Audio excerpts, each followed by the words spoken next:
Voice teachers, this is one of the most important tips I've got in regards to working with new clients, but also like long-term clients. Now, I don't want to tell you what to do, but you know I'm gonna do it. Do not villainize their previous voice teacher.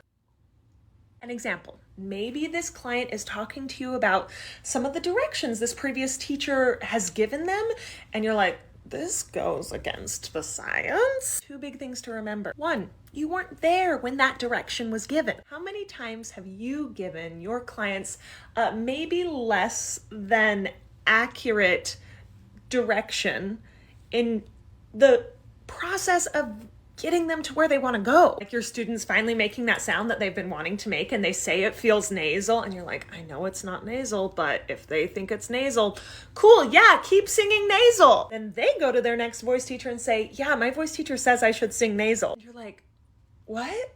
I hear no nasality in your sound. You see what I mean here? Two, remember that like what a student processes has the potential to be different than what the teacher actually said. How many times have you felt misinterpreted by your students? In addition to that, invalidating a teacher that they loved is kind of like invalidating their entire experience up until this point. This can trigger some big feelings of like, oh no, have I been doing it wrong my whole life? I have to relearn everything that I know about singing, which has the potential to move them back a lot of steps in their motor learning process. I say all this with the caveat that if a student has experienced truly traumatic experiences with previous voice teachers, that our work in those moments is compassion. Sitting with them in those feelings, validating their words and their experiences. Phrases like, man, that must have been really hard for you in your training, or I'm really sorry that happened to you, can go a long way. Pro tip, following up with,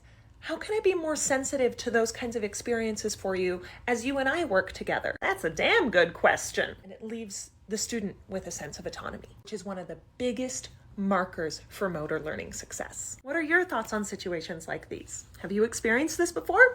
Let me know in the comments.